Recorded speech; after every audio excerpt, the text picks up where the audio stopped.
Bonjour à tous et bienvenue dans cette nouvelle émission du point de marché quotidien et hebdomadaire sur l'USDCAD. Ici donc François Ablé, Frank Belfort pour animer cette session de décryptage, donc cette session du vendredi 4 octobre, donc dernier jour de la semaine pour finir cette semaine, donc la semaine du 30 septembre. Et aujourd'hui, vous savez, on a les NFP, donc les Non-Farm Payroll, qui sont donc les chiffres les plus attendus à chaque premier vendredi du mois, des chiffres de création d'emplois dans un contexte qui est particulièrement euh, incertain parce que nous avons on va dire, des relents d'incertitude concernant le ralentissement économique. Donc, c'est un fond d'inquiétude important qui mine la plupart des actifs financiers.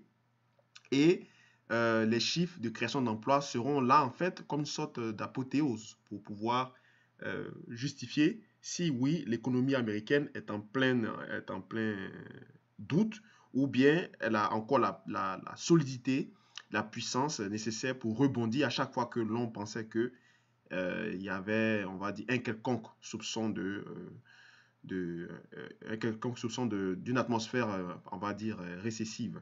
OK? Donc, ce sont des chiffres qui sont importants parce que c'est à cause du contexte. Vous avez vu euh, avant-hier, il y avait donc les chiffres du PMI et ces chiffres-là, bien sûr, ont appuyé ce biais baissier, d'accord, qu'on a sur les marchés, et avec également, il y a aussi le côté géopolitique, donc ces escalades diplomatiques dont M. Trump a le secret, en animant justement les marchés financiers avec des déclarations qui plongent en fait, qui font plonger les indices et puis bon, aussi le pétrole, vous comprenez? Donc, c'est une atmosphère qui est un peu difficile, donc lourde, un début d'automne assez lourd. Et dans la mesure où vous saviez en fait ce qu'il faut faire sur les marchés, notamment sur l'USD-CAD, à partir on va dire, des analyses que je vous avais produites jusque-là, puisque maintenant on fait deux émissions par semaine. Nous faisons une émission le lundi pour annoncer ou démarrer donc la stratégie à avoir cette semaine, la semaine qui est en cours. Et puis à la fin de semaine ou le vendredi, on fait donc le récapitulatif. Et c'est ce à quoi il faut s'attendre pour le lundi prochain.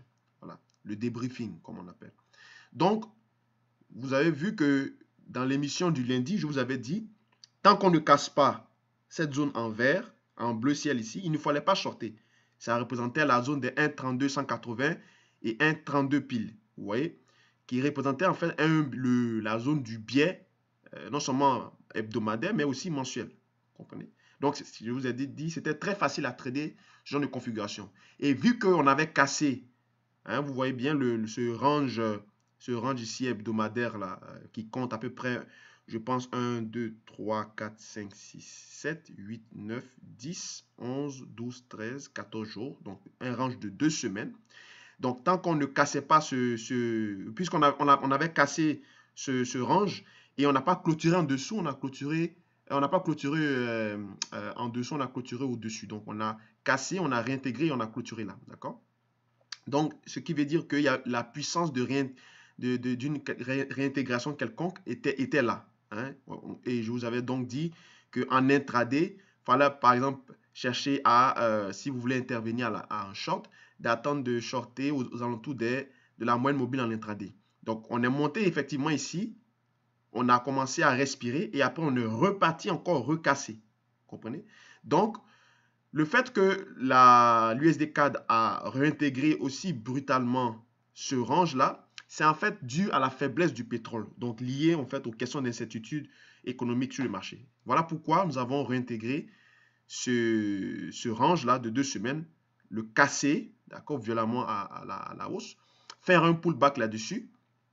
Et l'objectif visé, c'est bien sûr la zone des 1,35 500, 1,35, pardon, pas 1,35, 1,33 500 et 1,33 850. D'accord? Donc, cette zone ici.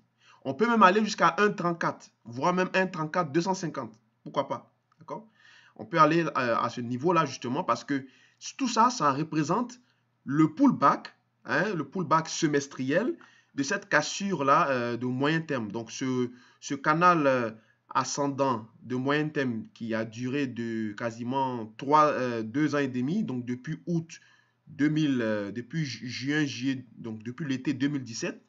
Donc, cette progression à l'intérieur là, de ce canal de moyen terme, on a eu donc la cassure à partir du 20 juin, donc 2 ans plus tard. Hein, on a commencé à baisser ici en juillet. 2 ans plus tard, on casse ce canal. On fait une enjambée baissière. Après, on réintègre, on fait un pullback, bien sûr. On teste à plusieurs fois le bas de ce canal ascendant. On revient encore, on repart, on fait des allures de ce que vous connaissez souvent sur les marchés financiers. On appelle ça je crois, je pense que c'est des drapeaux. Hein. Donc, on voit une accélération, voilà. Et petite consolidation pour signifier en fait le mouvement de continuation qui est derrière. Et voilà, on poursuit donc cette lancée. Sauf que nous avons cassé hein, un range de 2 semaines. Donc, juste à dupliquer théoriquement pour voir un peu un objectif, on va dire théorique, d'accord, à coup d'œil pour voir où potentiellement on peut arriver. Ça correspond donc on va dire, à la borne haute de ce biseau ascendant de rétrécissement. Là, hein. Si on prolonge les différentes droites ici, elles vont se couper à un moment donné, donc ça se rétrécit. Plus on évolue dans ce biseau, plus le mouvement se rétrécit. Vous comprenez? Donc, on risque d'arriver à une sorte de short squeeze, d'accord? Resserrement baissier, quand on évolue dans un biseau ascendant de contraction ou descendant de contraction, c'est pareil. C'est toujours, on finit toujours par avoir soit un short squeeze ou bien un long squeeze, d'accord? Donc, un resserrement aussi. Donc, ici, c'est le schéma que l'ISECA nous propose.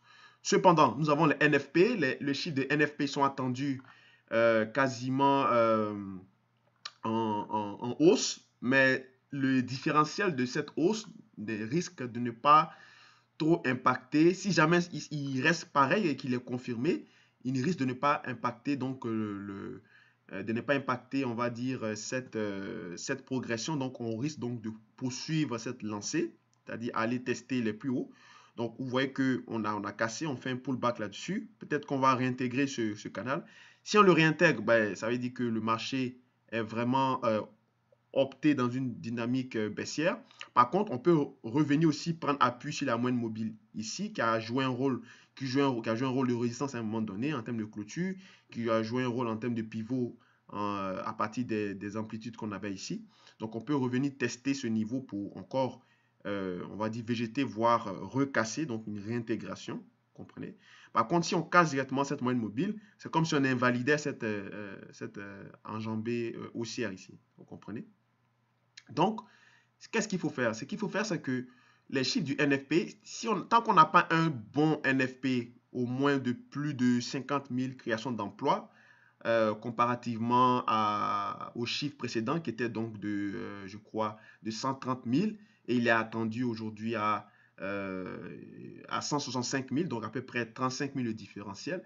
Tant qu'on ne dépasse pas les 35 000 et que on est à peu près à plus 25 000, plus 35 000 de gains en termes de création d'emplois, je vais dire que ce mouvement-là sera toujours d'actualité, d'accord? C'est-à-dire qu'on risque de poursuivre ce mouvement baissier et que cette journée du NFP ne soit en fait qu'un bruit, en fait, d'accord? Bien sûr, il ne faut pas négliger le rythme de salaire horaire moyen, mensuel, donc qui est attendu, lui, en stabilisation. D'accord? Précédemment, on a eu un chiffre qui était à 0,4 et le consensus est de 0,3 et on s'attend à 0,3. Donc, il y a eu, on va dire, une sorte de...